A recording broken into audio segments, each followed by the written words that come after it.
Estuvo.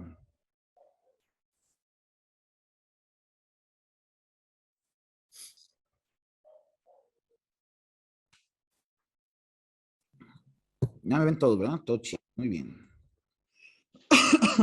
Pasada, el último párrafo, que se lo dije en chinga, salió. Buenos días. Buenos días. Buenos días, maestro.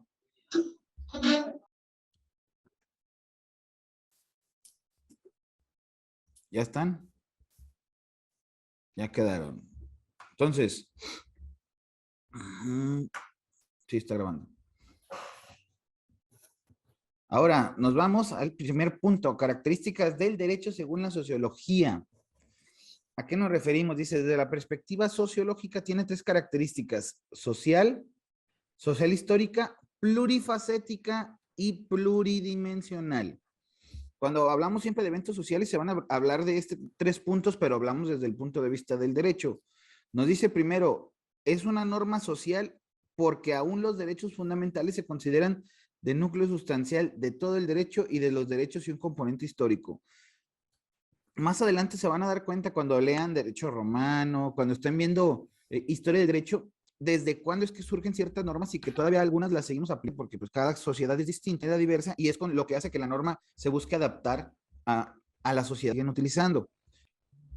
De repente que digan, ay, mana, no dejes que renten 10 años tu casa porque se la van a quedar. Sí. Ya esa es la subcapacidad. ¿Por qué hablamos de una prescripción positiva? Si ustedes escuchan prescripción, es una cuestión jurídica de cuando hablamos de negatividad en cuanto a la prescripción, te dice que cuando pasa el tiempo y no ejerces un derecho, se prescribe. ¿Cuál sería un derecho? Tienes derecho a demandar a tal lugar, pero tiene que pasar cierto tiempo o antes de que pase cierto tiempo para que demandes. Si pasa ese tiempo, ya no puedes demandar. O cuando tú tienes una queja en contra de un banco en Conducef, que la Conducef es la Comisión Nacional para los Usuarios de los Servicios, para la defensa de los usuarios de servicios financieros. Ustedes tienen 2 años para presentar una queja. Ese es un derecho que tienen. Pero al año, un día, ya estaría su derecho prescrito. Ya no se podría ejercer. Cuando hablamos del usucapión como prescripción positiva, significa que a los 10 años de estar viviendo en un inmueble, de manera, se le llama de mala fe, es cuando ya ustedes, sí pueden ver mi pantalla, ¿verdad? Sí. Bueno. Entonces, a los 10 años ya adquieres un derecho de poder buscar que esa casa sea tuya. Por eso hablo, y esa figura jurídica existe desde la época romana. La van a ver en derecho romano, que es antiquísima esa madre. No crean que salió hace poco por los pinches gandáis que viven en Tlajomulco y que llegan a invadir casas. No. Pero tenemos que tomar en consideración que las normas existen y que han ido evolucionando en cuanto a la forma de aplicación conforme a la sociedad misma. Luego, es el producto de la cultura que surge en un tiempo y lugar determinado. Eso es fácilmente de entender. Plurifacético, dice, porque se manifiesta como un ser y como un deber ser. ¿Se acuerdan cuando estuvimos en clase la semana pasada que les expliqué del deber ser y del ser? El ser como tal es los derechos naturales, la norma, como se dice que deben de comportarse, pero en cuanto a los derechos que tú tienes desde que naces, tienes derecho a la vida, tienes derecho a una familia, tienes derecho a una nacionalidad, que es el ser, por tu ser mismo, por el estar vivo. Buenos días. Porque tienes derechos desde ahí. Ahora el deber ser es el derecho positivo, como se los expliqué la semana pasada. ¿Cuál es el derecho positivo? El derecho vigente, el derecho que pasó por Cámara de Diputados, por Cámara de Senadores, pasó por las comisiones y pasó por el legislativo y lo publicaron para que sea norma vigente.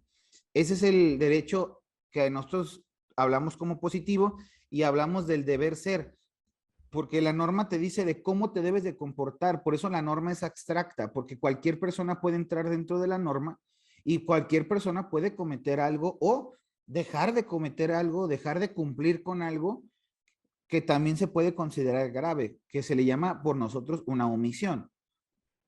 Es como las cuestiones que tienen que ver con derechos de familia.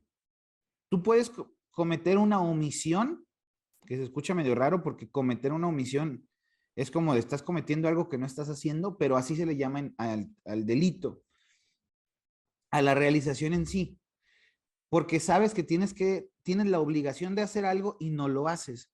Es como alguien que no le da de comer a su hijo y lo deja encerrado a lo mejor porque, ay, tengo que salir a las uñas.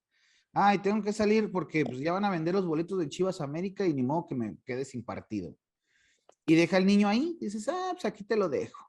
Tienes un deber de cuidado y no lo haces y de todos modos estás consciente de que estás dejando al menor en una finca que a lo mejor y llega a ocurrir algún desperfecto o como últimamente ha estado pasando un sismo, pasa algo en la casa y tú dices, pues de todos modos está en la casa, tiembla y le cae un pinche pedazo de loseta o a ver, y ya se murió o le pasó algo o está lesionado, o está en algún estado grave de salud. ¿Y qué pasa? Estás cometiendo un delito por omisión. ¿Por qué? Porque tuviste que haberlo cuidado, te lo llevas mejor, cabrón, o algo, y lo dejaste que le pasara algo. Por eso hablamos de que lo comete por omisión, porque tuvo que haberlo cuidado y aún así no lo hizo. ¿Sí se entendió el punto o no? Sí. Es como cuando hay un delito, a lo mejor ustedes lo van a ver después. Si no, pues pueden checar el Código Penal y ahí lo revisan, que se llama abandono de familiares. No es como tal abandonar de, ay, lo dejo a su suerte, pero es dejar de darle de comer o de proporcionarle alimentos a un menor. Porque sabes la obligación que tienes como padre de proporcionar alimentos y no lo haces y por eso se comete con la omisión. Yo sé que lo tengo que hacer y aún así me vale madre y no lo hago. Y el deber ser nos dice, tienes que proporcionarle alimentos, cuidado, custodia a tus hijos. Y aún así no lo haces. El deber ser te dice esa situación y tú haces lo contrario. Así que la norma, al ver esa situación, tiene que cubrir o suplir esa falta de voluntad por medio de qué? De una orden judicial. Y ahí entra la coercitividad de la norma, que es, la vas a cumplir porque la vas a cumplir. Y si no cumples conforme al primer llamado que te está haciendo este juzgado, fulanito de tal, ahora sí nos vamos a una denuncia, porque ya estamos hablando de algo muy grave. Ahora dice, el derecho se puede analizar desde la sociología, psicología, desde la economía, todos tienen que ver con lo normativo y su punto de vista. Por eso hablamos de pluridimensional, lo vemos desde diversos puntos de vista. No está restringido al tiempo ni al espacio, siempre es posible limitarlo, ajustarlo a determinadas condiciones de tiempo y espacio. Que era lo que les estaba comentando, también tiene que ver con la cuestión de historia. Dice, no está restringido al tiempo y al espacio. O sea, son condiciones de cómo se va dando. Si en algún momento, como ahorita, no sé si han escuchado a lo mejor y ya deberían. Bueno, antes no sabían, todavía hace como 4 semanas no sabían que iban a estudiar derecho, pero han escuchado hablar de la ley Olimpia, que se estuvo sonando muchísimo, que la ley Olimpia es para estar quitando, tiene que ver, no tanto que exista una ley, porque muchas veces dicen, ay, hay una ley que dice, y no, es un artículo del Código Penal o algo por el estilo, pero siempre la gente, el vulgo popular dice, hay una nueva ley. No, la ley Olimpia es solamente modificaciones al Código Penal para el Estado de Jalisco en cuanto a la violencia digital, que las acosan, que si tienen videos íntimos de las personas y las empiecen a amenazar por ese lado, que empiecen a publicar videos indecorosos que tenías tú como pareja o como persona con la que tuviste, intimaste, tenías por esa mera situación de intimar con ella y al rato lo utilizas para extorsionar. Eso es algo que dices, oye, ¿en qué momento pudo haber ocurrido? Antes no había eso. En mis tiempos no pasaba. Pero a eso vamos, que es pluridimensional. No se limita al tiempo, simplemente se limita a las condiciones de lo que está pasando en ese momento y en esa zona determinada. Pero ya se dieron cuenta que a lo mejor en la zona donde empezó eso de la ley Olimpia, sí era necesario es modificar ese código porque hubo varios atentados o varias conductas ilícitas, pero que no eran ilícitas en el código. En el código no estaban ilícitas, así que se analizó para que los legisladores modificaran la norma y agregaran ese tipo de delitos al Código Penal. Pero no es tanto de que, ay, en ese tiempo no había, pero es que antes la sociedad no era así. Así que cambiamos la norma y hacemos algo distinto. Ahora sí, para que esas conductas sean penadas. ¿Alguna duda hasta el momento? No, ninguna. Bueno, una pregunta. A ver. En el ejemplo que dabas de que tenías pues la obligación o el deber de darle manutención a los infantes, en el caso de los adultos mayores, nosotros como hijos, también existe esa normatividad, ¿no? Sí. También procede igual. El derecho es al revés. Es que en este caso también son personas se les considera grupos vulnerables. Ajá. En algún momento los padres tienen obligaciones hacia los hijos, ya posteriormente a una edad de que se puede considerar como la tercera edad, de 60 para arriba, y el padre está en condiciones precarias, o la madre, el hijo tiene la obligación de proporcionar alimentos y se puede hacer un juicio de solicitud de alimentos para poder ir a cobrarles. Sí, ¿verdad? Lo podemos hacer, sí. Nada más aquí la situación es de que es un poquito más complicado, porque con los menores, por el solo hecho de ser menores, dices, necesitan comer. Y con los adultos mayores, sí tienes que decir, oye, estoy bien jodido, mira, o estoy bien jodida, no tengo nada. Inicié esto en Procuraduría Social, para que veas, elegí abogados culeros y gratuitos. Sí, porque Procu Social a veces está muy jodida, pero Sí. sí existe la obligación al revés, que también es una cuestión de social, porque ya ahorita que en un tiempo empezó a darse mucho pues, la natalidad a desproporciones, y ahora ya que está la regulación, o que ya empezamos a concientizar y ahora tienen de dos o un hijo, la pirámide generacional empezó a dar vuelta y se tienen que dar cuenta que en algún momento va a haber más adultos mayores que niños, porque ya las parejas actuales son o no niños, o un niño, o dos niños, si acaso. Así que en algún momento, por eso también se hicieron modificaciones a la ley de Afore, en este caso a las cuestiones que tienen que ver con pensiones de adultos mayores, y también cambiaron la situación para ser Afore. ¿Para qué? Para que tú mismo te estés juntando tu dinero para tu futuro. Tu ahorro para el retiro. Exactamente, porque en algún momento se iban a dar cuenta que iba a quebrar, el IMSS iba a quebrar. Sí. Ahorita a duras penas están valiendo madre, y ahora ustedes ya han visto que pensiones del Estado, que son en este caso la empresa, bueno, la institución con la cual se están también buscando la forma de que se les dé un retiro a los servidores públicos, también están ahorita en épocas tristes. Hay amenazas de que, ay, es que o dan más dinero los que están actualmente trabajando de pensiones para que se puedan jubilar en un futuro, porque tienen que mantener a los pensionados de hoy, o les aumento la edad de jubilación para que se chinguen. Y ahorita están en ese debate. Lo que pasa es que yo creo que el problema ahí en la parte de las pensiones, en todos lados, ahí en pensiones del Estado, en el IMSS, en el ISSSTE, sobre todo en el IMSS y en pensiones, no están topadas las pensiones. No, En el ISSSTE sí están topadas. O sea, en no, el y es ISSSTE, que en el IMSS hay gente que gana lo estúpido, y en pensiones también. mira, yo conozco un director de Comisión Federal, se lleva 80,000 pesos de pensión y se pensionó hace 10 años. Imagínate, si hubiera pensionado hace poco, pues No, sí, yo creo que más, ¿verdad? sí, ayer estaba hablando con un amigo que trabaja en el Instituto Nacional para de Antropología e Historia, y hay servidores públicos que son investigadores ahí y están ganando actualmente 200,000 pesos. Gana más que el presidente. Así es. Pero De porque son pura, investigadores y suben en escalafón. así es. Está Esa cabrón. era mi pregunta nomás, mi comentario. No, no Bueno, se preocupe. Ahora sí que lo que ustedes tengan de duda no hay bronca. bueno, Ahora, funciones del derecho, dice, son 3 funciones: estabilidad y cambio social, prevención y organización, prevención y resolución de conflictos, organización, legitimación y demás. Vamos a ver uno a uno. Dice, el derecho es un factor de estabilidad en las estructuras sociales y al mismo tiempo puede propiciar, mediatizar, controlar o obstaculizar el cambio social. La norma debe ser lo suficientemente abstracta, para lo que estábamos diciendo hace rato, para considerar el mayor número de situaciones, y lo suficientemente precisa para delimitar con claridad la materia. ¿Por qué hablamos de estabilidad? Mientras más permisiva sea la norma, más cosas podemos hacer. Mientras más restringida o estricta sea la norma, menos cosas vamos a poder realizar. Por eso nos habla de que al mismo tiempo o estabiliza las estructuras sociales, o, ¿qué dice? Propicia, o sea, nos puede ayudar, mediatiza, o sea, podemos ver la forma en cómo hacer un tema serio o un tema que a lo mejor parece insignificante serio, controlar y obstaculizar el cambio social, que es como lo que pasó hace poco. Sí llegaron a ver lo de, esto fue ya hace un chingo, creo que hace como 7, 8 años, cuando estábamos hablando de los matrimonios igualitarios en Jalisco, y un diputado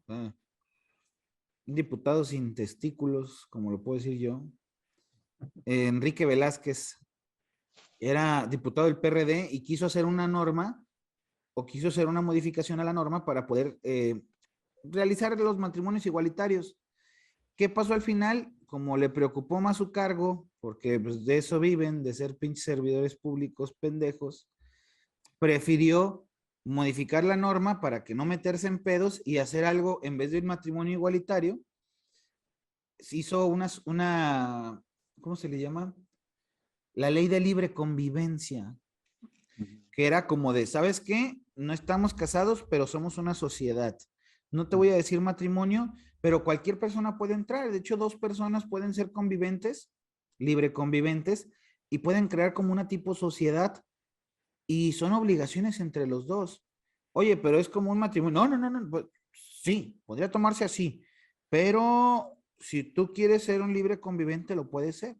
Así que el matrimonio igualitario se echó para atrás, la libre convivencia se dio como una sociedad pitera, porque hay más sociedades que puedes hacer.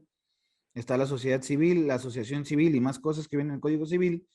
Y pues con el único fin que quiso supuestamente ser una figura jurídica equiparable al matrimonio y no lo pudo hacer. Pensando en el electorado en lugar de pensar en las personas que sí lo requieren, que ahora ya vale sorbete porque ya la Suprema Corte de Justicia de la Nación, mediante jurisprudencia, como lo que hablamos la semana pasada, resoluciones de sus tribunal, ya determinó que es inconstitucional el que no permitan que dos personas del mismo sexo se casen. Así que ya lo deben de hacer a fuerzas. Sí. Son los mismos requisitos, pero ya las personas del mismo sexo se pueden casar. Así que la ley de libre convivencia, ¿qué pasó? Lo mismo que pasó con PRD, no valió madre. Así que si alguien es perredista, no me importa. ¿Sigue existiendo esa ley o ya no existe? No, sigue existiendo, sigue siendo vigente, pero pues prácticamente, pues, ni para qué chingados. Este güey nada más se rajó, dijo, ay, no, voy a perder votos de la gente católica. No. Mejor así le dejamos, y ya, hizo sus pendejadas. Ahora, por eso hablamos de mediatizar o obstaculizar.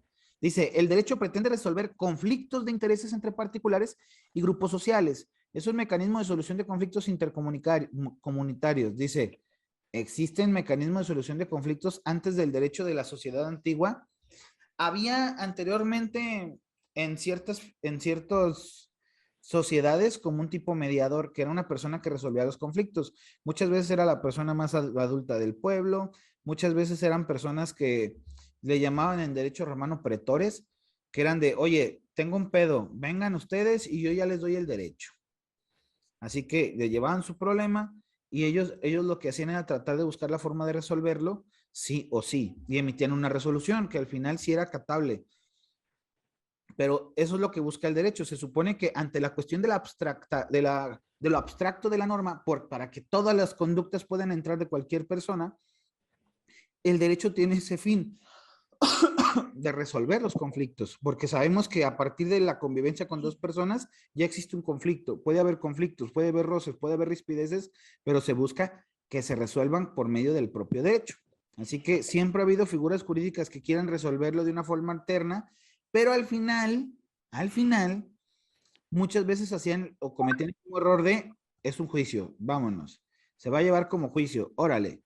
Y la cosa ahora existen ya unos métodos alternos de solución de conflictos, que es, ya no es un juicio como tal, tú lo llevas y tratan de buscar la forma en que entre ambas partes platiquen y se lleven a un acuerdo.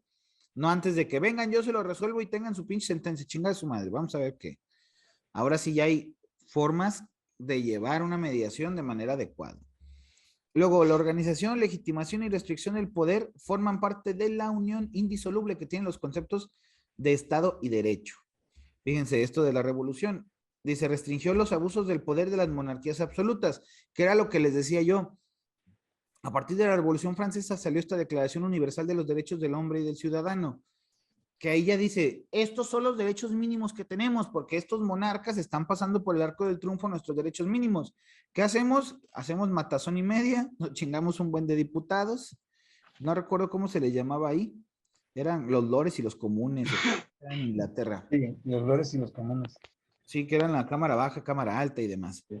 Así que estaban en ese conflicto, terminaron haciendo unos matazones, cabrón, chingando un buen de gente y al final, ¿qué pasó? Llegó a esta declaración universal como de, hey, estos son los derechos mínimos que debes de respetar, derechos mínimos que debes de respetar, legislador, este gobierno, rey, quien sea. Así que es un avance bastante grande para que ahorita actualmente todavía se siguen utilizando esa declaración universal.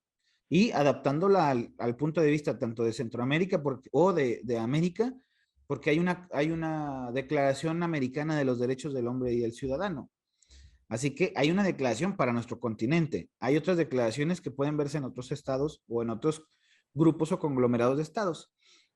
Pero siempre va a ser para eso, resolver el conflicto y para decir que tenemos derechos mínimos, que son inquebrantables o inflingibles, que deben de respetarse siempre.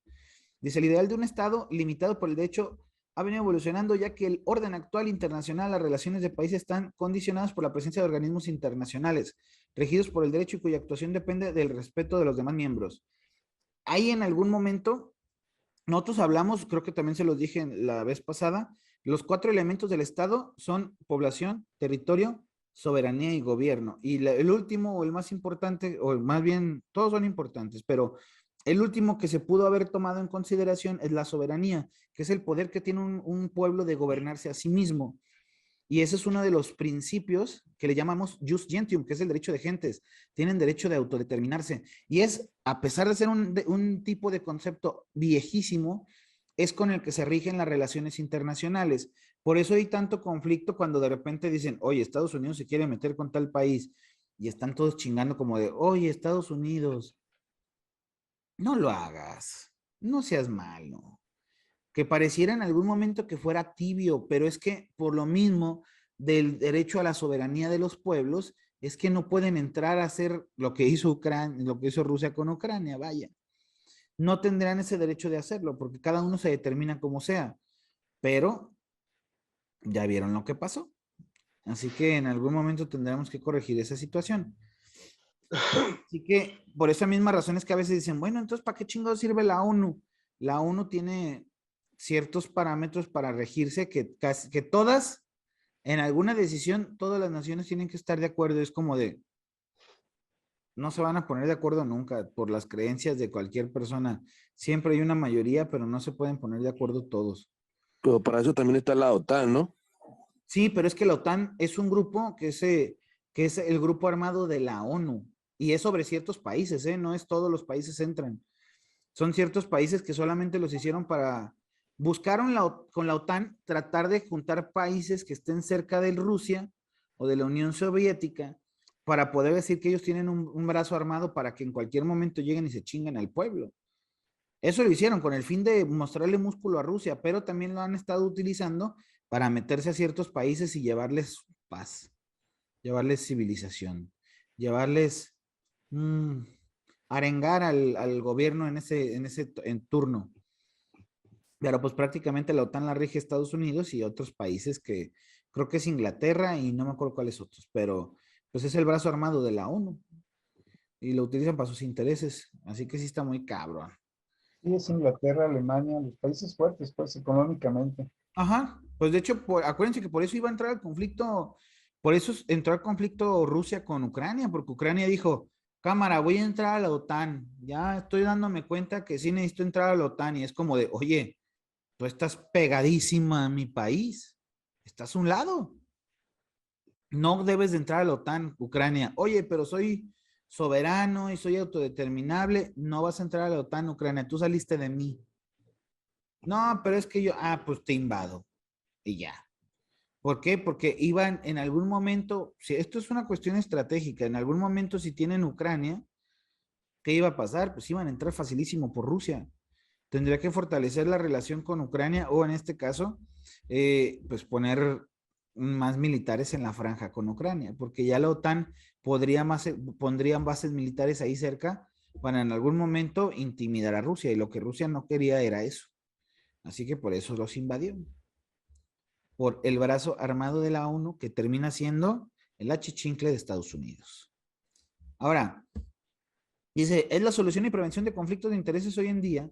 No podemos obviar de dos grandes ejes de la sociedad, democracia y el Estado de Derecho, dentro de un proceso de independencia económica y cultural. Democracia y Estado de Derecho. Cuando hablamos de democracia, ¿qué significa democracia, muchachos? ¿Qué Pues es? creo yo que el ejemplo que diste ¿cómo se llama? De Ucrania, pues es algo de lo que menciona ese punto, ¿no? O sea, Fíjense. ahí se está violando pues el Estado de Derecho de un país Ajá. democrático como Ucrania. Sí, es ¿No? que se está violentando la soberanía. Así es. Entonces, ese ejemplo le queda bien a este Exacto. párrafo. Fíjense, hay un libro que leí hace mucho que se llama Teoría de las formas de gobierno, la historia del pensamiento político de Norberto Bobbio. Norberto Bobbio es un politólogo muy famoso, muy conocido. Y él habla de todas las formas de gobierno que ha habido a lo largo de los textos, de los teóricos, de filósofos y demás personas. Norberto, ¿qué, perdón? Norberto Bobbio. Es con doble B en la segunda. Bobbio. Es B-O-B-B-I-O.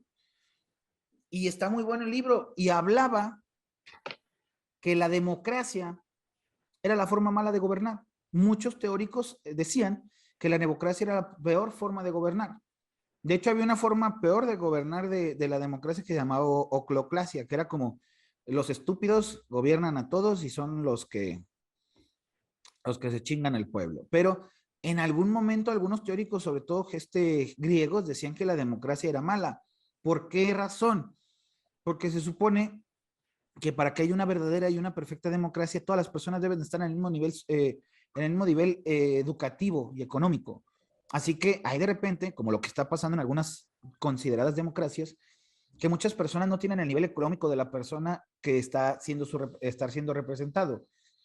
Como los diputados que dicen, no, mira, mi diputado está preparadísimo, tiene un diplomado en sabe qué lado, la licenciatura en la UP, y tú así como de, ojalá pudiera por lo menos estudiar en la UDG.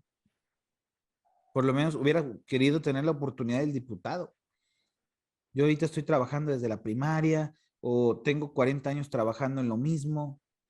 Yo ya estoy bien jodido, ya estoy jodida. O sea, no tiene las mismas oportunidades que una persona que te está rigiendo, así que no vas a saber las necesidades que tiene el pueblo. Dicen que las tienen o que lo saben, pero porque tienen asesores. Pero los asesores también tienen un tipo de cultura, tienen un tipo de educación, vienen de una sociedad diversa y están dispersos ante los problemas de la propia sociedad. Así que nos gobiernen personas que sean un poco más inteligentes o en este caso que no sepan las necesidades del pueblo, hacen muy complicado que sepan cómo contentar o cómo llevar a cabo el gobierno del pueblo. Por eso también hablaban de que la democracia era mala. Ahora ya, con este enfoque distinto de que, ay, la democracia es lo mejor que ha habido, ahora sí consideran supuestamente que ya llegamos a un tipo de gobierno perfecto, un tipo de gobierno que le da oportunidad a los demás de hablar. Pero pues ustedes ya lo vieron en las encuestas que hizo Andrés Manuel. Muchas veces preguntaban, oiga, ¿a usted le interesa que se haga la refinería de las Dos Bocas? Y es como de, oiga, ¿qué es una refinería? ¿Para qué se usa? ¿Qué es lo que hacen con ella? Ah, ¿es para gasolina? Ah, sí, no me importa, pues no tengo coche. Yo digo que sí, y es como de, oye, es que eso es peligroso, porque no sabe, estás poniendo a decidir a una persona que no sabe, que ni siquiera tiene idea de qué significa eso, ni siquiera tiene idea de qué es por lo que está votando. Así que, si bien es cierto, terminas ejerciendo democracia, pero es una democracia riesgosa, peligrosa, es una democracia que te deja al filo del cañón o te deja esperando a que cuánta gente convenzas con tu demagogia, que creo que todo le queda perfecto a Andrés Manuel de lo que he dicho, pero ese es el riesgo de la democracia, que personas que a lo mejor no tengan el mismo nivel cultural o que no sepan de verdad cuál es la problemática o lo complejo que es gobernar un país, estén tomando decisiones. Ya vieron a Nicolás Maduro en Venezuela, pinches decisiones culeras, ha tomado la inflación, está horrible. Creo que está en 6,000%, no, mucho más. Ahora se los voy a mandar antes de que nos vayamos a corte. Pero es lo que tenemos que tomar en consideración. La democracia y el Estado de Derecho en globalización. Así que el Estado de Derecho es cómo se maneja el Estado conforme a sus normas y que siempre esté al margen de la justicia. Si no hay una justicia para los ciudadanos, prácticamente no hay un Estado de Derecho. Es lo que tenemos que tomar en cuenta. Y por medio de una representación de sus diputados y sus senadores, que son los que representan se supone que son 300,000, no, son más, porque son 120 millones de mexicanos. Así bueno, en este caso los que votan, ¿verdad? Representan a 300,000 votantes. Ahora, desde el punto de vista del cambio social, el derecho se puede asumir 4 funciones, que es propiciar el cambio social, que era lo que les había dicho, por medio de La norma se propicia un cambio para que ya cambie una situación jurídica y ya pueda ser punible o no punible una conducta, o que pueda regularse o no regularse cierta conducta que ya existe. El cambio social para que no se lleve a cabo, dice, mediatizar el cambio social para que no se lleve a cabo, ¿qué es lo que está pasando con lo de la militarización?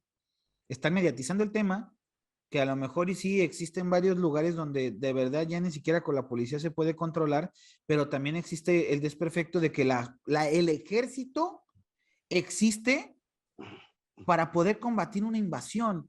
Se supone, y ustedes si en algún momento llegan a leer el artículo 29 constitucional, esa es una de las claves para entender por qué el ejército no debería estar en las calles. El ejército no debería estar en las calles porque ellos están preparados para cualquier guerra. El artículo 29 constitucional te dice, hey, del 1 al 28 son tus garantías individuales y derechos humanos, mexicano, pero si hay guerra, voy a suspenderlos y yo voy a hacer, y el ejército puede hacer lo que le dé su perra gana. Puede llegar y matar gente, puede llegar y chingar personas, puede llegar a hacer lo que sea. Para eso se suspenden las garantías individuales. Por eso es que el ejército llega y revienta. No tiene tacto, porque para eso fueron formados, para llegar a una situación extrema. Así que por esa razón es que cuando lees el 29 dices, cabrón, entonces cuando hay una invasión se suspenden nuestros derechos humanos, por eso el ejército entra y agarra putazos, viola, mata, hace lo que sea, porque tienen derecho de hacerlo, porque no existen garantías individuales a las que deba de tener cuidado de, ay, pobrecito esa persona, no hay que hacerle nada. No, güey, reventamos cabezas porque el fin es sacar al invasor del país. Por esa razón es que ahorita están con esa mediatización de esa situación, de sacar o no al ejército de las calles. Hay que tomarlo en consideración para ver hasta dónde puede llegar esa reforma o qué es lo que podemos hacer qué es lo que se podría hacer de nuestra trinchera para tratar de apoyar o no una postura. Ahora, controlar el cambio social, que es lo que estábamos hablando hace rato. Que ahí está lo del Bitcoin, que ya está con esto. Vamos a controlar el cambio social de esa moneda fiduciaria que da el Estado a una moneda electrónica, pero vamos a hacer que no se salga de las manos mediante una legislación apta. Y obstaculizar el cambio social, que es, como en este caso, cuando hablamos de aborto, de control de natalidad, a ver, esa conducta es penada por bla, bla, bla, bla. ¿Qué van a hacer? Voy a obstaculizar esa situación del aborto y voy a hacer que ya sea punible la conducta. O no la voy a quitar de mi catálogo de delitos, del Código Penal, porque yo sigo considerando que es punible. Aquí no va a haber derecho entonces en cuanto a la libre decisión de la mujer, o no va a haber un derecho en cuanto a que si quiere abortar o no. Simplemente digo, no lo quiero hacer como Estado, como país, como entidad federativa. Y así para el cambio social. Así que para eso se utiliza el derecho, en ese sentido. Muchachos, voy a pausar la grabación. Voy a dejar, ya ven que se tiene que cargar la computadora, si no se me traba. Así que yo creo que en unos 5 minutitos les vuelvo a mandar el link como comentario dentro del mismo link que les envié ahorita, el nuevo link del grupo. ¿Sale? Entonces, dejo de grabar. Y ahorita nos volvemos a conectar. Se los pongo como comentario en esa publicación de Classroom. ¿Sale? Bien. Ok. Órale. Entonces, ahorita nos vemos. Metodología de la investigación. Nos dice, la sociología del derecho emplea métodos propios de la sociología para conocer el comportamiento del campo jurídico, es decir, tratados internacionales, constituciones políticas, leyes, reglamentos, directrices, pero también jurisprudencia y doctrina. Ya vieron, tienen ahorita introducción al estudio del derecho, ¿no? Se supone. Sí, ¿Ya vieron cuáles son las fuentes del derecho? apenas Ok. en esta sesión. Apenas esta sesión, ok. Bueno, apenas la van a ver. Bueno, vamos a ver. Las ciencias del derecho. Ay, Dios, este mamón. Es que estaba viendo unas fotos. Ayer tuve show de comedia en un bar y están subiendo las fotos de ayer. Ya ven, uno que le hace a todo. Entonces, la cuestión de las fuentes del derecho, hablamos viene del latinismo fontis, que es de donde surge el agua. Se supone que son las fuentes donde se da el derecho. Dicen que estos son fuentes del derecho. Primero, las históricas, le llamamos las formales y las reales. Las históricas son códigos viejitos, leyes viejitas, decretos, como en el derecho romano son el corpus iuris civile, las pandectas, las institutas, las novelas y todos aquellos, el digesto y todos aquellos cuerpos normativos que eran de ese tiempo, que nos ayudan a entender lo que hoy es nuestro derecho. Las fuentes reales son los movimientos y eventos sociales que se pueden llegar a dar para que se crean normas y leyes. Y las fuentes formales como tal son las normas, son la ley, la constitución, tratados internacionales, doctrina, que nosotros le llamamos doctrina a los libros de derecho de ciertos tratadistas que consideramos tanto relevantes como importantes en cuanto a lo que aportaron a la ciencia jurídica. Hay ciertos tratadistas que tú dices, ah, mira, este se aportó mucho. Hay un Rojina Villegas que tiene unos libros que son compendios de derecho civil, que ellos pueden también ser tomados como parte de una fuente del derecho.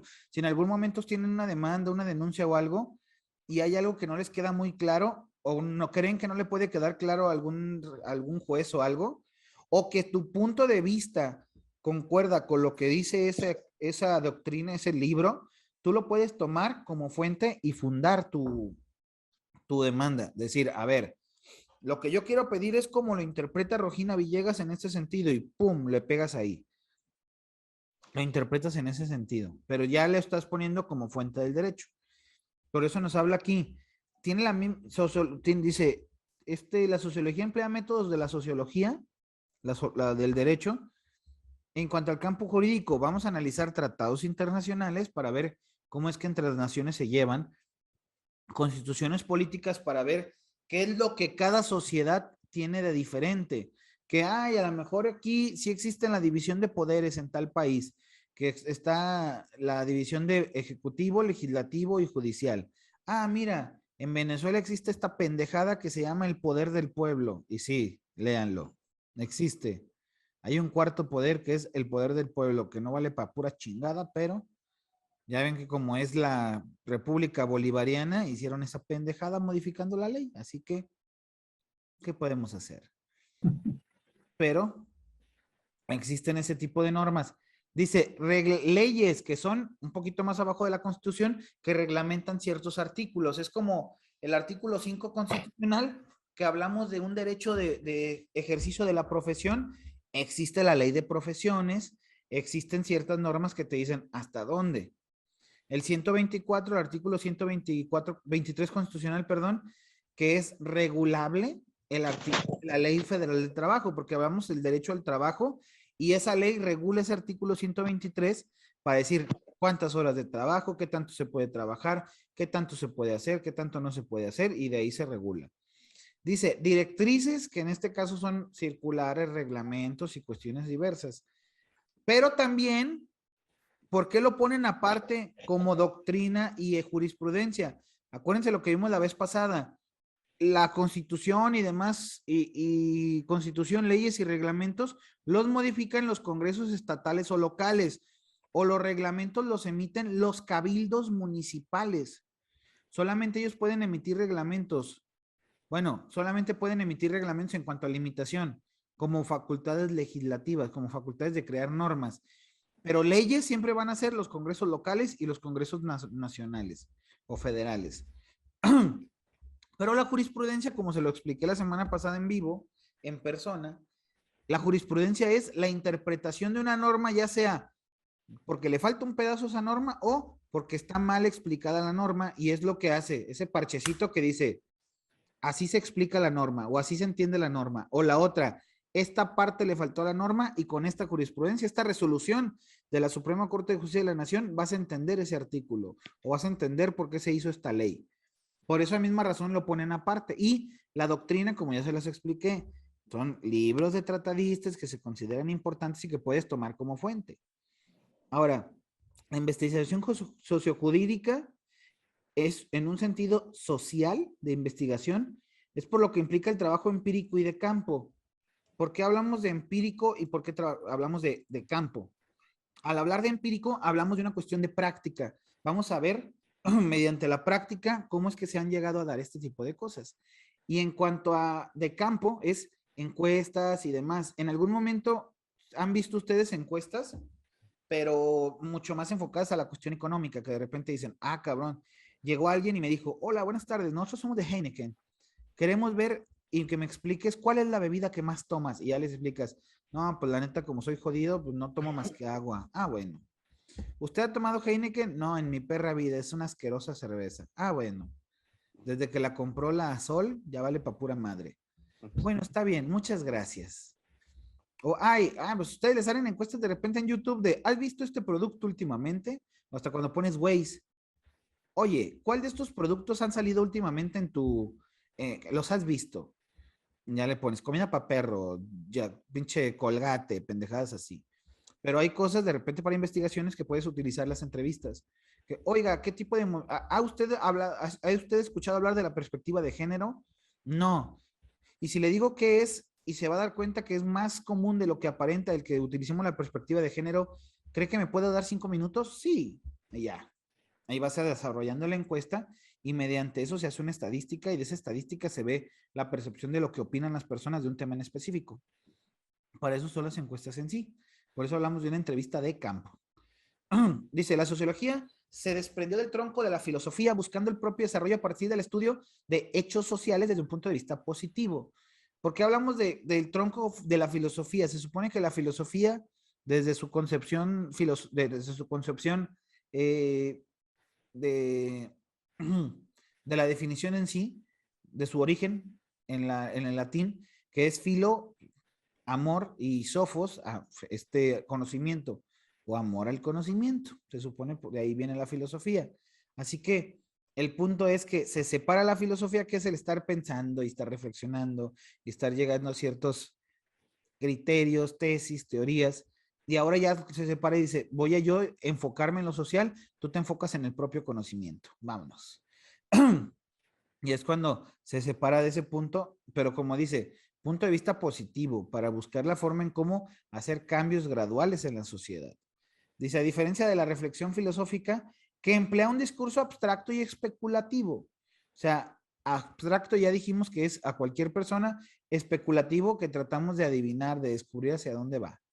Dice, la sociología busca establecerse como un saber empírico, o sea, un objetivo empírico, que es mediante la experimentación, mediante el repaso, mediante la observación. No es tan rigurosamente científico. En esto radicó su novedad desde la creación con Augusto Comte, que lo vamos a ver más adelante. Más que conformar un conocimiento teórico a partir de conceptos abstractos, la sociología se dirige a la investigación de hechos concretos para buscar causas específicas y alejarse de intento de integración de una cosmovisión. O sea, cuando hablamos de una cosmovisión es de un punto de vista general. Él está viendo movimientos para verificar cómo es que se dieron esos movimientos en una sociedad en específico. No solamente establecer generalmente para toda una región. Fíjense, esto radica la diferencia entre filosofía y tal distinción todavía no es del todo clara para algunos sociólogos. Emile Durkheim, que de hecho es una persona que todo el tiempo se agarró chingando a Augusto Comte, prácticamente lleva una teoría contraria porque le cagaba Comte. Así que, pues, ya sabrán, con tal de contradecirlo, hace lo contrario. Dice, Parson afirma que los individuos son movidos y obligados a actuar por las estructuras sociales. Parecen existir como entidades abstractas. ¿Qué es lo que nos trataban de decir estos filósofos o estos sociólogos con ese tipo de tratados? Hay ciertas personas que se mueven conforme a lo que la sociedad les dicta y ellos solamente adquieren pues una figura de comodín. Para donde vayan los demás, se van ellos. Que prácticamente yo le he llamado como efecto borrego. Es como cuando ustedes se han parado en un alto y de repente ven que alguien avanza y sin darse cuenta, sin voltear a ver el semáforo, sin ver los coches, ven que esa persona avanza y ustedes han querido atravesarse y después se dan cuenta que, cabrón, está en verde. Y me tengo que regresar porque ya está casi encima de mí un coche. ¿Les ha pasado eso?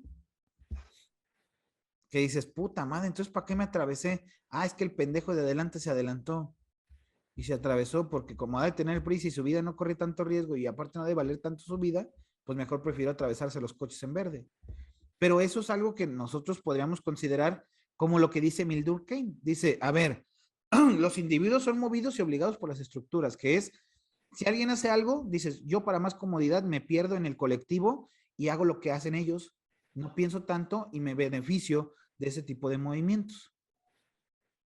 Ese es el punto de que, ¿qué es lo que voy a hacer? Ante ciertas situaciones me voy, me adapto y me voy a la chingada. Es como de repente cuando dices, bueno, vamos a una marcha, vamos a ver qué pasa en esa marcha.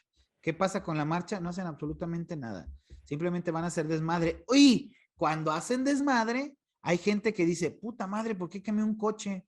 O como pasó con la protesta del drogadicto ese, el Giovanni, el supuestamente el que se lo madrearon los policías por no traer cubrebocas, que es todo lo contrario. ¿Sí se acuerdan de ese, no? Sí. Los pendejos aventaron una bomba molotov, una bomba molotov adentro de una patrulla y andaban que se los cargaba la chingada porque los estúpidos ya andaban que se morían. ¿Por qué? Porque pues, no saben, estaban en el colectivo. De hecho, hay un tipo de participación criminal en el Código Penal que habla de participaciones en masa, porque es muy distinto o te desinhibes o te pierdes, como les digo, en el colectivo y haces cosas que no hacías en lo individual. ¿Cuándo has visto que una persona en algún momento, si no está en grupo, se vaya a las 3 de la tarde a grafitear un edificio? ¿Cuándo has visto una persona que en grupo a las 2 de la tarde, a la 1 de la tarde se vaya y vandaliza un vehículo? No lo hacen a menos que estén en grupo. Se pierden en el colectivo, pierden la individualidad y empiezan a realizar ese tipo de actos vandálicos. Es hasta que se pierden en el colectivo y a ese tipo de participación criminal se le llama, como los teóricos lo establecen, muchedumbre, que es, lo haces cuando estás con un chingo de gente y solamente así te desinhibes, pero no deja de ser una responsabilidad.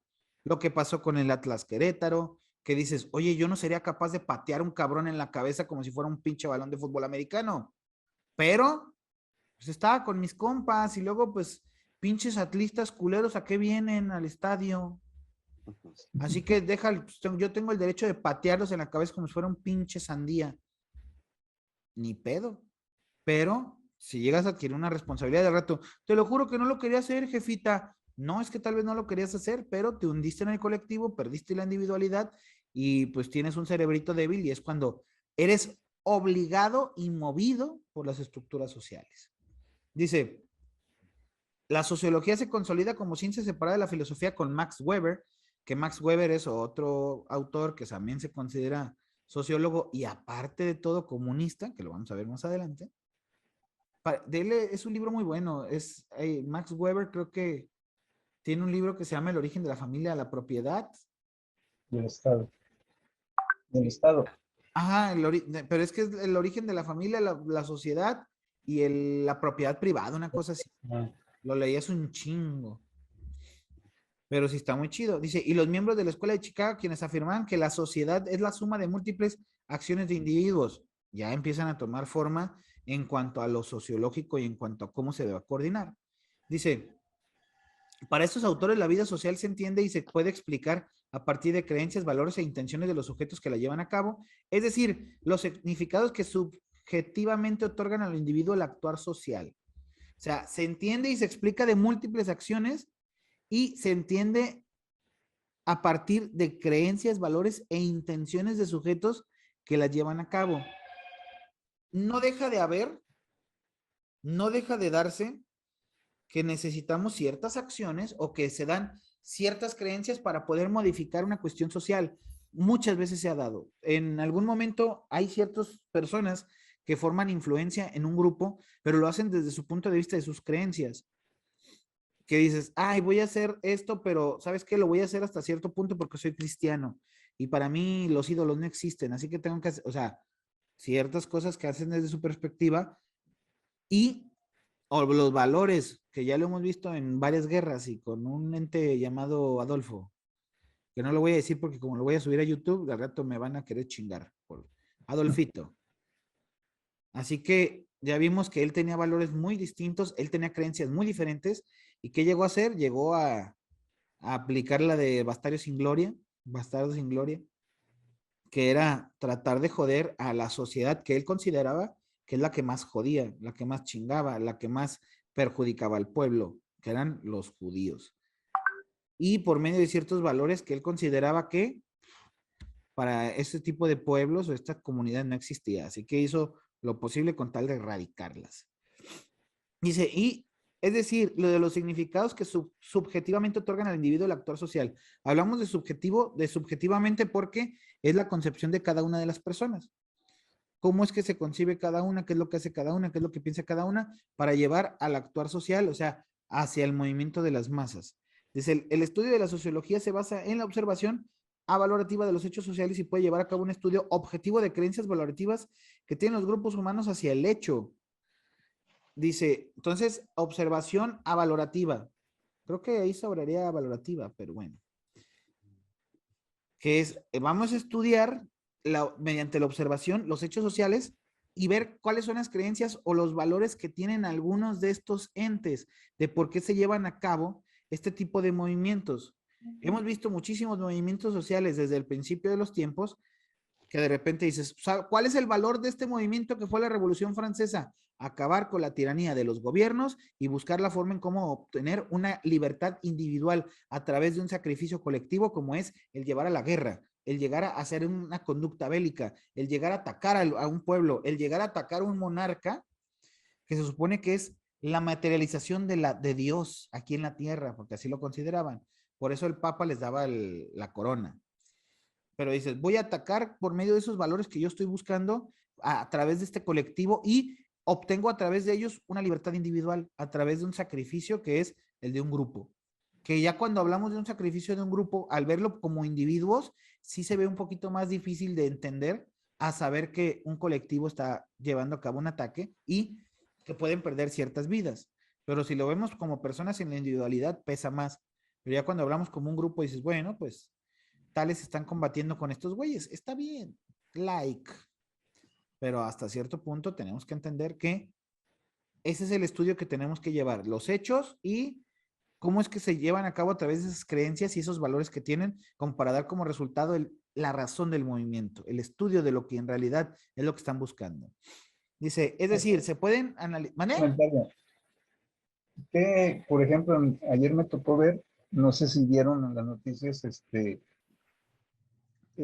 por el movimiento de las masas, pues el evento ese de la agresión, pues ocurrió Campo Marte, en México. ¿El de cuál? Pues el vandalismo que sufrió Campo Marte. Sí, sí, sí, sí. Ayer cuando los normalistas, pues hicieron uso de todas sus habilidades, pues, Ajá. para hacer su desmadre. Por ejemplo, ahí, pues es un análisis muy complejo, igual que, digo, no se equipara con el de la Revolución Francesa, pero sin embargo, Ajá. genera movimientos de masas. Pues era mucha raza, pues, la que andaba ahí en el desmadre, ¿verdad? Exactamente. No, y, Y y entender lo que busca el colectivo. Dices, bueno, voy a atacar Campo Marte a lo mejor en una represión, porque sabemos que el Campo Marte representa al Estado, al Estado bélico, que es el ejército. Y hacia dónde es que quieren, hasta dónde quieren llegar la manifestación y qué quieren dar a entender con atacar Campo Marte.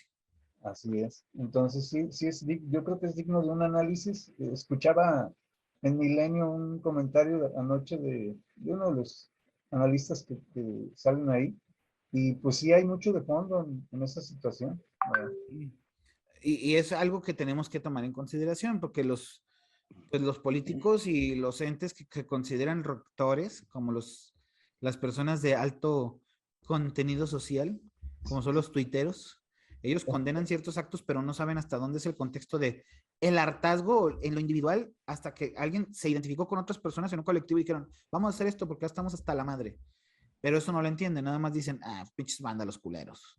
Así es. No lo toman en consideración, pero es para eso la sociología, el análisis del grupo en lo individual para ver qué valores tienen inundarnos en ese colectivo y ver cuál es la razón por la cual hacen ese movimiento.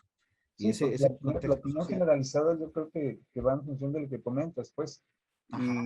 y hasta más allá, porque degrada, pues, la misma opinión degrada el trabajo o el estudio que han estado realizando estos muchachos en las escuelas normales, ¿verdad? Exactamente. Entonces, Ay, yo creo que sí es digno de análisis. es que ¿Verdad? siempre ha habido siempre ha habido revuelos en cuanto a movimientos sociales. En algún momento se han dado ciertos movimientos que los han neutralizado y dices, oye, ¿por qué? Pues porque no conviene al gobierno. Y también es analizar eso. ¿Por qué lo neutralizaron? No le conviene al gobierno, estaban sacando ciertas cosas a la luz, estaban haciendo ciertas problemáticas que empezaron a hacer un estallido bullicio social. Fíjate, Y luego, creo yo que también, no sé si viste por ahí un estudio que estaban haciendo, pues precisamente de Campo Marte, en cuanto al uso que le daban a las instalaciones desde el 1960 y tantos, cuando Lucio Cabañas y todos esos movimientos sociales que se dieron en ese tiempo, ajá, y opacó el trabajo que realizaron estos cuates, y pues se desvirtuó la chamba que habían hecho, y pues exactamente. incluía hasta un hermano de Lucio Cabañas, la Ah, investigación esa que se realizó, y pasó sin pena ni gloria. exacto, es como cuando están atacando aquellos monumentos. Oye, yo estoy de acuerdo con los movimientos, pero de repente dicen, estoy de acuerdo con los grupos sociales, pero que ataquen monumentos de esa forma. Imagínense el nivel de hartazgo de una persona que a lo mejor no encuentra a su hijo, a su hermano, a su hermana, a su madre, a su padre desaparecidos. O no saben el hartazgo que es para un grupo de mujeres el que todo el tiempo estén siendo acosadas, porque a lo mejor en su contexto social ellas siempre han sido acosadas, pero nosotros decimos, ay, no es cierto, por lo menos en mi colonia no existe eso. Sí, güey, en tu colonia, pero nunca has sido mujer y nunca has estado en el contexto de ver por qué chingados están haciendo eso. Pero ¿qué pasa? Al final disminuyen la fuerza del movimiento por decir, estas pinches viejas vandálicas están haciendo ese tipo de actos desmadrosos porque ya no saben qué hacer, no respetan la historia. Güey, estamos en el presente y están haciendo esas cosas porque en realidad ya están hasta la madre de que hay güeyes que de verdad las hostigan, las violentan, las agreden, las laceran, las lastiman, hacen palabras lascivas, ya no saben qué hacer con tal de subir en un puesto sin pensar que en algún momento alguien los va a hostigar para subir y alguien les va a tratar de buscar la forma en cómo acostarse con esas personas. No sabes, pero por ese lado va el gobierno, para ese lado van a quitar ese tipo de movimientos o desprestigiarlos, para decir, pinche gente revoltosa, en vez de decir, algo tienen de fondo. Simplemente es, la chingada. Este edificio fue donde se hizo piso una vez Hidalgo. Y es importante porque sigue habiendo partículas de sumiada en esa pared, así que es algo histórico. Y eso lo destruyeron ellos. Ay, chinga tu madre, ya. No, no sirve de nada. Enfócate en erradicar la violencia de género y chinga tu madre. Hasta ahí. Es lo que tenemos que Así analizar con debería la de ser. sociología. Ahora, dice, este estudio, pueden analizar con objetividad la forma en que los grupos sociales significan y valoran los hechos mismos. Vamos a lo mismo, lo que estuvimos hablando hace rato. Objetivamente, no decir, ay, en lo individual está este güey ahí en el movimiento, güey. Ese güey que, a ver, está moviéndose por medio de un grupo, un interés colectivo, no lo veas en lo individual. Pero es lo malo de tratar de discriminar, atacar, de meditar ciertos movimientos sociales. Dice, el estudio también tiene carácter objetivo al ser meramente descriptivo y no valorativo. ¿Qué estamos hablando? No estamos tomando en cuenta el valor de la situación, estamos tomando lo que está ocurriendo, qué está pasando alrededor, qué es lo que están realizando, por qué es que lo están realizando, en qué sentido lo están realizando. Pero es algo que tenemos que analizar desde el fondo, desde adentro, desde las entrañas de esta situación. Tenemos que tomar en consideración todo lo que ha estado pasando para poder analizar plenamente el grupo desde el punto de vista sociológico. Ahora, dice, la sociología también lo que la gente cree, estudia también lo que la gente cree sobre hechos objetivos, limitándose a considerar esta valoración solo tiene significado para las creencias filosóficas o religiosas de determinadas sociedades. Dice, estudia también lo que la gente cree sobre los hechos objetivos, o sea, lo que estamos pensando acerca de ese movimiento, como el que hablamos hace ratito, del movimiento este movimiento feminista, no lo estamos viendo desde el punto de vista a lo mejor del grupo en sí, pero mucha gente por fuera lo ve desde, ay, estas son unas muchachas bien vandálicas, ay, qué tontas, pobrecito del gobierno, va a tener que gastar mucha agua en quitar esas mandas, ay, por favor, tenemos que tomar en cuenta a ver hasta dónde. Dice, solo tiene significado para creencias filosóficas o religiosas de limitadas sociedades. Ay, voy a bajar esto. Dice, solo cree sobre los hechos objetivos y no la valoración en cuanto a las creencias religiosas. O sea, tomando en consideración que solamente tendría un tipo de valor si es que hablamos de movimientos religiosos o filosóficos. Todos los movimientos tienen un valor, no solamente por decir que tienen una filosofía o que vienen de una cuestión religiosa, tienen un valor siempre.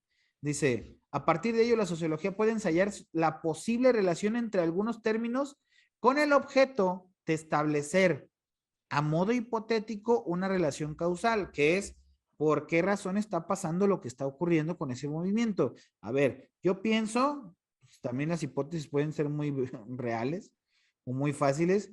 Yo pienso que esas muchachas están quemando esa puerta porque están hartas. ¿De qué? De lo que está ocurriendo actualmente. Ah, muy bien. Entonces ya estamos analizando, ¿no? Desde el punto de vista de el desmadre, estamos analizando desde el punto de vista de lo que yo creo. La relación causal es lo que nos está diciendo por qué razón lo estamos haciendo, por qué razón estamos en ese movimiento y para qué sirve ese movimiento. De alguna manera se trata de un simulacro de probable relación causa-efecto de un determinado fenómeno. Vamos a lo mismo. Como es una hipótesis, estamos viendo por qué razones que se está dando ese movimiento social, causa y lo que ocasiona. Como ahorita con el juez, ya vieron en la mañana, ya salió una noticia de que el juez que liberó a 120 personas por el caso de los normalistas, ahora ya tiene orden de aprehensión.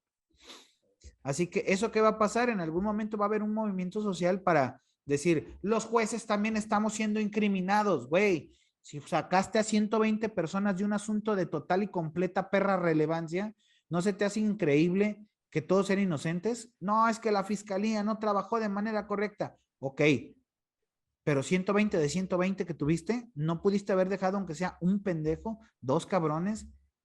¿Qué chingados está pasando contigo? Pero al rato va a salir también los jueces estamos siendo penalizados por las conductas del pueblo hacia el... Analízalo, güey. Hay que ver el Fíjate, movimiento y hasta dónde llega. ¿A ahorita qué? que, ahorita que comentas eso, sucede lo mismo con no había visto yo el documental de Florence Cassel. Ah, sí. Sucede lo mismo. Liberaron a la muchacha y el Vallata sigue en el bote. Y fíjate, hay una situación ahí muy curiosa. Yo ya leí, no leí el documental, pero leí toda la resolución. Igual si quieren, luego se las mando, se las subo aquí. Ah, Es estaría bastante bien. interesante, porque si hay ciertos principios, como es el de presunción de inocencia, que ahora ya está afectando al Código de Procedimientos Penales Nacional. Porque dicen, Ujú. oye, el principio de presunción de inocencia iba desde que lo sacaban en la televisión, en primera, porque lo sacaron como secuestradores. En segunda, toda la tortura que le estuvieron haciendo delante de las cámaras a Vallarta. Luego, en tercera, todos los medios los consideraban secuestradores. En la cuarta, todo lo que, o sea, ya los habían detenido desde las 4 o 3 de la mañana hasta que empezaron con sus mamás de vamos a hacer esto de un secuestro. Güey, Genaro García Luna dijo, y fue una representación, chingada madre. ¿Cómo es una representación, güey?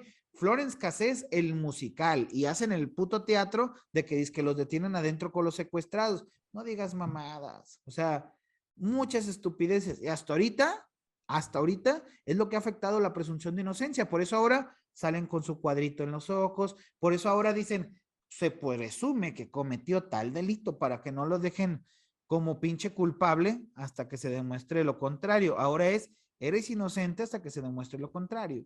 Y No sé si, aparte, no sé si aún viva el juez que liberó a Cassel, no, es que no pero fue juez, fue la Suprema Corte de Justicia de la Nación.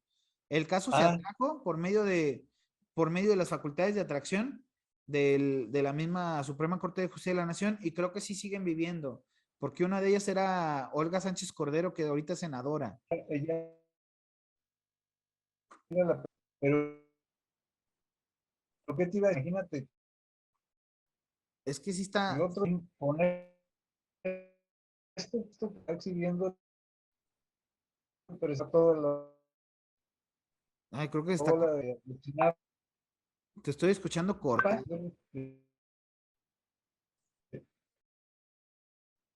no sé, Se escucha corto. Se escucha cortado, Domingo. A ver, otra vez. Ya se quedó pausado. será Yo creo que va a ser el ah, internet. Robot.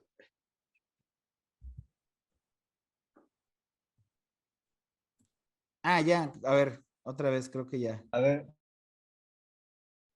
A ver, Ahora hablo. sí. Pero Creo que poquito ya. le dan No, sabes que mejor elementos a la gente. sí se sigue cortando. Mejor escríbelo. A ver, Sí, porque sigue le cortando, escribo. como que alguien conectó algo en tu. Ya, creo que ya. ¿Sí? Ya te escuchas. Ok. Ta madre, otra vez. ¿Cómo? Ah, ya. Ya. Dale, tú dale. ¿Ya? Con la medida que el presidente, pues, solamente le van a dar elementos a más gente para proceder en contra de los jueces. Entonces, pues, Es que yo creo que ahí va a terminar, se va a terminar haciendo una jurisprudencia que de alguna manera le va a servir a la gente para que es que ya hay antecedentes de que los jueces han valido pues, madre. Hay una resolución de una corte, creo que es de Inglaterra, donde determinan que un juez de aquí, del tercer partido judicial, que se le llama, del primer partido judicial, perdón, aquí en Jalisco, que es la zona de metropolitana, hizo una violación de derechos terrible. Así que ya existe algo que es el error judicial, que puede ser punible y que también la ley de víctima lo establece como pena. Así que imagínense, si ya hay un antecedente internacional de que un juez de Jalisco resolvió de mala manera un asunto, ¿qué nos dice que los demás jueces con los que estamos no resuelvan de una mala manera? Así que ahora con este antecedente, los antecedentes de Florence Cassés y que de repente revierten ciertas resoluciones por el solo hecho de tener miedo de dar la resolución adecuada, es lo que genera que al rato hay una impunidad tremenda y por eso dicen, no, pues ¿para qué denuncio? Si de tantos delitos nada más se van a ir a la cárcel tantos. Pues sí, güey, porque los jueces tienen miedo y aparte tu fiscalía a veces los intimidas de que tienen línea. A mí me ha pasado con jueces que tengo flagrante, o sea, tengo totalmente sin pruebas un pinche asunto y resulta que al final me lo condenan porque son pro fiscalía, porque dicen, ay no, yo no voy a liberar un homicida, yo no voy a liberar un violador, que lo libere el Supremo Tribunal. Sí, pero ya le chingaste medio año de vida. Ya le chingaste medio perro año de vida de aquí a que salga la sentencia del Supremo Tribunal. Todo por tu pinche falta de huevos o de ovarios, porque también las mujeres entran. O sea, también hay que tomar en cuenta esa situación. Así que en cualquier momento se van a dar más cuenta y los jueces van a estar con la pinche cola entre las patas, porque ahora sí, y ahorita con el nuevo sistema de justicia penal, que son los juicios orales, peor, porque el juez toma una figura importantísima. Y más que nada porque ahora el que toma toda la batuta es el fiscal para seguir la investigación, dar a la investigación, pedir la investigación. El juez pasa a ser un ente regulador del proceso. Así que el juez tiene muchísimas más, está mucho más vulnerable a ciertas conductas, porque ahora sí lo exhiben si sabe o no sabe, si le echó, si es parcial con una parte, si no es parcial con la otra, y así se puede ver en videos. Así que ya sabrán. Los jueces van a empezar a caer como fichitas por pendejos. Ahora sí, los que eran unos pinches puercos o unos babosos o unas personas que les valía madre cómo sacaran su resolución para cumplir con amigazgos, compadrazgos, ahora sí se van a dar cuenta que tienen que hacer su chamba. Y qué bueno, para que se les quite los pendejos y tibios. Muchachos, ya llegamos a la hora de cierre. Aprendimos que chingue su madre todo. Tomos, yo la siguiente semana los veo allá en presencial en la escuela y cualquier cosa, ahí estoy para ayudarles. ¿Salen? Pórtense bien y échense un desayunito rápido. Gracias. Cuídense. Muchas gracias, profe. Gracias. Hasta luego. Luego.